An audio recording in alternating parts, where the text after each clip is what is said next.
आपने कभी एक ऐसे खेल के ऊपर पैसा लगाया है जिसके अंदर 3 कटोरी होती है और उसके एक कटोरी के नीचे कुछ होता है और उसको घुमाया जाता है इधर उधर, उसके बाद में बताना होता है कि कौन सी कटोरी के नीचे वो चीज थी जो पहले दिखाई गई थी। मैंने खेली है, तो यही गेम जमाने के साथ चेंज हो चुका है और ये अब 800 करोड़ का हो चुका है।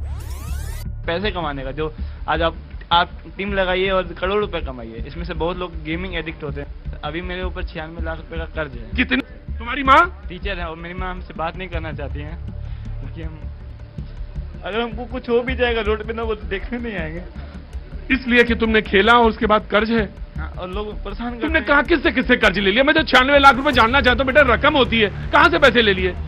सर बहुत तरीके हैं सर। पहले लोग से लिए, उसके बाद सर जब किसी को लत हो गई सर फ्रॉड भी किए सर। जेई मेंस क्वालिफाई है मेरा सर। जेई मेंस क्वालिफाई है? बीटेक की फीस हम हार बीटेक की फीस हुए में? अच्छा टीवी पे तो ऐड आता है कि खेलिए और करोड़पति बनिए सर। गेम के चक्कर में बात है 2018 की, जब कानपुर में पढ़ाई करने वाला एक लड़का अपने घर की हालत देखते हुए ज्यादा पैसा कमाने की जल्दीबाजी और मन में आए लालच की वजह से उस लड़के ने एक दिन एक ऑनलाइन बेटिंग ऐप पे पैसे लगा दिए और हार गया। उसे लगा नेक्स्ट चांस में वो पैसा रिकवर कर लेगा और फिर उसने एक बाजी और खेली और फिर से हार गया।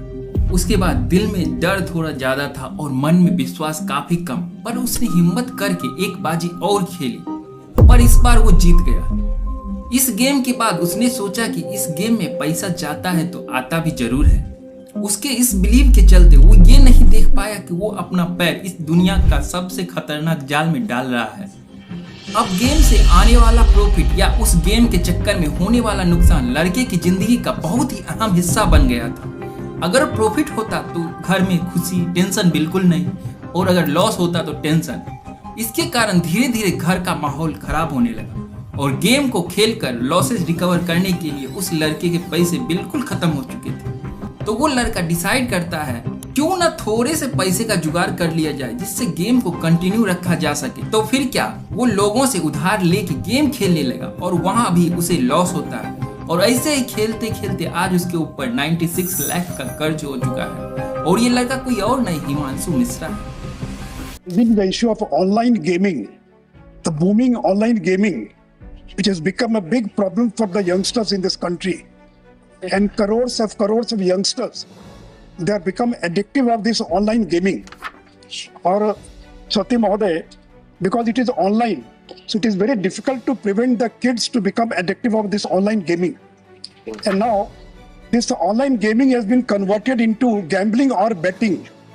And now there is a controversy that it is a game of a skill or it is a game of chance. तो इसलिए सौती महोदय ये जो ऑनलाइन गेमिंग है ये बहुत बड़ा एडिक्शन बनता जा रहा है। So I would like to highlight that this sector like the crypto industry certainly has a regulatory lacuna. So I would urge the government of India that uniform tax for online gaming, number one. And number two, I urge the government to make a comprehensive framework of regulation for online gaming. अगर कोई इस प्रकार का regulation बनता है, नहीं तो इस देश के करोड़ों बच्चों को हम ऑनलाइन गेमिंग की आदत से। देखिए, इंडिया में जो बेटिंग के ऊपर एक्ट्स बनाया गया था ब्रिटिशर्स के जमाने से, द पब्लिक गैम्बलिंग एक्ट 1867, ये हमारे कॉन्स्टिट्यूशन में बिना कुछ चेंज किए एज इट इज ले लिया गया और ये सारा फैंटेसी गेम इसी एक्ट का नतीजा है। इसको हम आगे समझते हैं। अभी भारत में इसी एक्ट को फॉलो किया जाता है और इसी में जो गैम्बलिंग है उसको 2 पार्ट्स में डिवाइड किया गया है। एक होता है गेम ऑफ चांस और एक होता है गेम ऑफ स्किल्स। हमारे देश में आजकल जो फैंटेसी ऐप चलते हैं उन्होंने बहुत ही इंटेलिजेंट तरीके से खुद को गेम ऑफ स्किल बना के मार्केटिंग किया है अभी तक। सो टेक्निकली लॉ भी इनके साथ है और एक्शन लेना तो बहुत दूर की बात है। तो हमने देखा कि इंडिया में बैटिंग लीगल है या इलीगल किसी को पता नहीं है, बराबर। और जबकि क्या है कि कोई ऐसा लॉ ही नहीं है जो इसको इलीगल बोलता हो। तो एज अ रूल देखो ना, तो जो भी चीज़ के लिए लॉ नहीं है, जैसे ड्रग्स के लिए लॉ है कि भाई ये ड्रग्स इलीगल है तो वो इलीगल है क्योंकि उसके लिए लॉ है। हर चीज़ के लिए लॉ है, लेकिन इसके लिए लॉ नहीं है। ऑनलाइन गेमलिंग के लिए, ऑनलाइन बेटिंग के लिए कोई लॉ नहीं है, तो उसको इलीगल भी नहीं बोल सकते, लीगल भी नहीं बोल सकते। As a cricket predictor, cricket analyst का काम स्टार्ट किया 2011 से लेकर 2016 में। देखिए, माना जाता है वो अलग बात है। ये सिंपली बताऊं तो कैसा है कि बहुत सी ऐसी चीज़ें हैं जो लोग बोलते हैं कि गलत है, ठीक है, फिर भी वो करते हैं। लेकिन मेन बात यह है कि इसको लेके जब कोई लॉ नहीं है, जब तक संविधान में ये लिखा नहीं है कि online betting is illegal in India, तब तक मैं कैसे मान लूँ?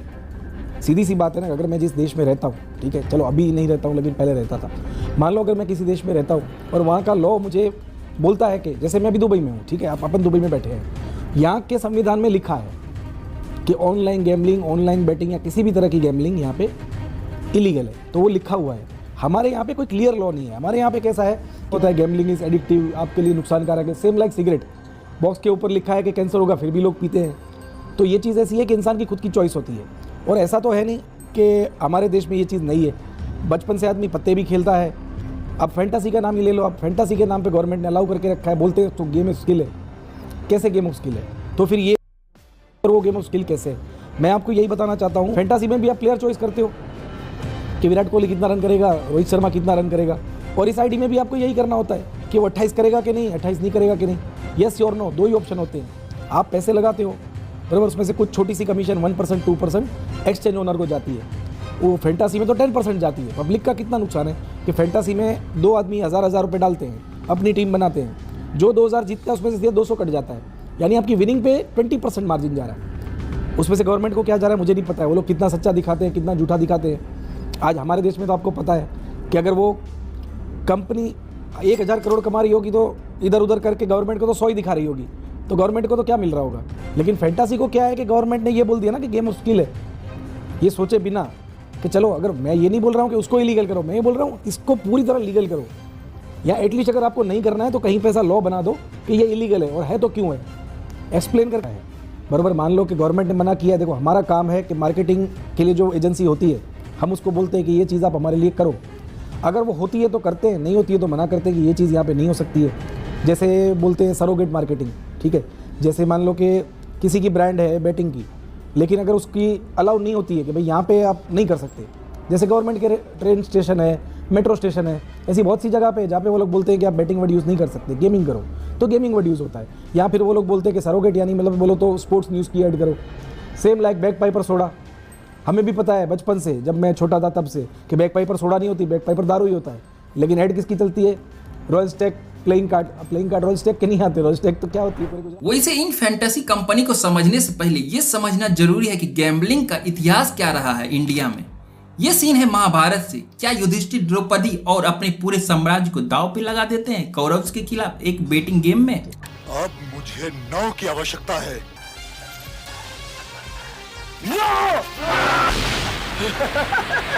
जो हमें बताता है जुआ और गैम्बलिंग कोई नई चीज नहीं है। इसके कई रूप हमने देखे हैं महाभारत, रामायण और अर्थशास्त्र में। मुगल इंडिया में भी गैम्बलिंग हाउसेज थे जिनको सरकार सपोर्ट करती थी। उनको कहा जाता था सट्टा बाजार। इन सट्टा बाजार पे सरकारी अफसर निगरानी करते थे ताकि किसी का भारी नुकसान ना हो। 1579 में अकबर ने एक रूल क्रिएट किया। उस समय बहुत पॉपुलर डाइस की गेम होती थी चौपर। उन्होंने कहा आप एक लिमिट से ज्यादा पैसे नहीं लगा सकते हैं। और फिर जब अंग्रेज आए तो उन्होंने एक एक्ट बनाया, द गैम्बलिंग एक्ट 1867, और गैम्बलिंग को बैन कर दिया। इसका मतलब जो सट्टे बाजार थे इंडिया में वो इलीगल हो गए। और फिर हमें 1947 में आज़ादी मिल जाती है। और आज़ादी के बाद जब इंडिया का कॉन्स्टिट्यूशन बनना स्टार्ट हुआ तो हमने जो एक्ट था द पब्लिक गैम्बलिंग एक्ट 1867, इसको एज इट इज ले लिया बिना किसी चेंज के। लेकिन इसमें हमने बस एक चेंज की। ये जो एक्ट था इसको हमने 7th शेड्यूल की स्टेट लिस्ट में डाला ताकि ये जो लॉ है अगर स्टेट चाहे तो एज इट इज फॉलो कर ले, या उसका मन है तो इसको चेंज करके या अपना एक अलग से एक कानून बना सकता है। इस एक्ट में जो गैम्बलिंग है उसको 2 पार्ट्स में सेग्रीगेट किया गया है। एक होता है गेम ऑफ चांस और एक होता है गेम ऑफ स्किल्स। अब देखिए इसके बाद ईयर आता है 1955। इस टाइम तक जितने भी गैम्बलिंग हाउसेज थे वो तो बैन हो चुके थे, लेकिन लोगों ने क्या किया, इसका नया जुगाड़ निकाल लिया। गैम्बलिंग हाउसेज के जाने के बाद गेम के जो कंपटीशन थे उसको करा कि गैम्बलिंग स्टार्ट कर दी थी, और उसको ऐसे दिखाते थे कि ये गेम ऑफ स्किल है और जीतने वाले को प्राइज मिलेगा। लेकिन इसके बाद में एक्चुअल में वो गैम्बलिंग हाउस ही चला रहे थे, और इंडिया के अंदर बहुत ही ऐसे केसेस आने लगे जिससे लोगों के पैसे बर्बाद हो रहे थे। तो इससे निपटने के लिए गवर्नमेंट ने प्राइज कंपटीशन एक्ट 1955 लेके आई और इसको कंट्रोल किया। अब हॉर्स रेसिंग जो थी वो भी चल रही थी इंडिया में, लोग उसको भी लेके बातें शुरू कर दिए थे। तो एक कंपनी थी मद्रास कैफे क्लब, 1896 से ये क्लब मद्रास और ऊटी में पैसे लगवाते थे हॉर्स रेसिंग पे। जब इस पे रेस्ट्रिक्शन लगाने की बात होने लगी, ये लीगल है या इलीगल है, ये जुआ है, तो के.आर. लक्ष्मण नाम के एक आदमी ने ईयर 1996 में केस कर दिया। Horse racing game of skill है, ये कोई गेम ऑफ चांस नहीं है, ये कोई जुआ नहीं है। तो देखिए, लॉ में कोई चीज डिफाइन नहीं की गई थी, तो एक ट्रेंड सा चल गया था कि किसी भी तरीके से गेम को वैलिड होना है अगर, तो उसको गेम ऑफ स्किल प्रूव करना है।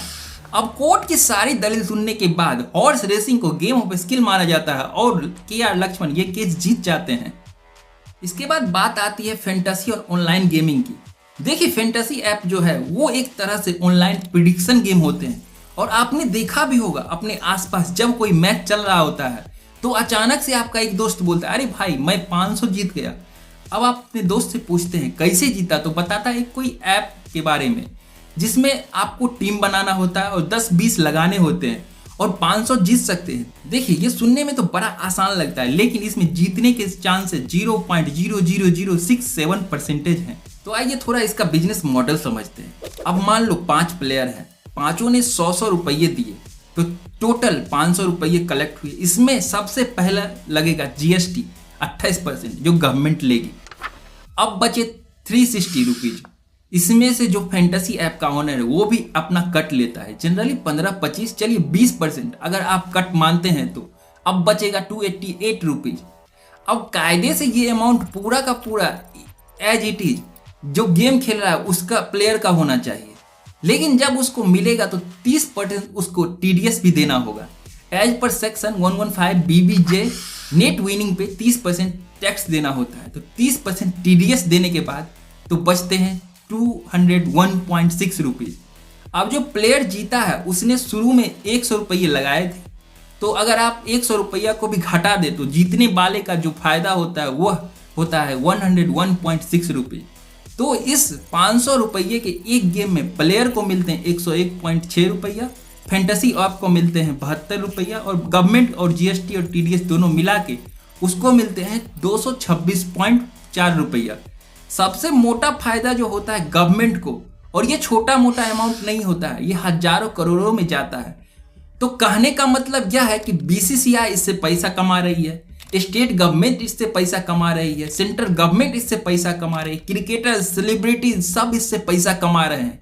ये सारे के सारे पैसे कमा रहे हैं, तो ये कहाँ से आ रहा है? ये पैसा दे रहे हैं आप।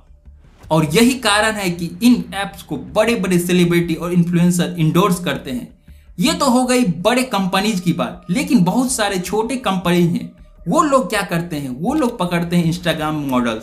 वही इंस्टाग्राम मॉडल्स जिनको अपना शरीर दिखाने के अलावा कोई टैलेंट नहीं है, और इनके जो फॉलोअर्स होते हैं वो भी बेरोजगार होते हैं, जिनको 10 रुपये से 1 करोड़ कमाने होते हैं, और वो लोग इनकी बातों में आ जाते हैं।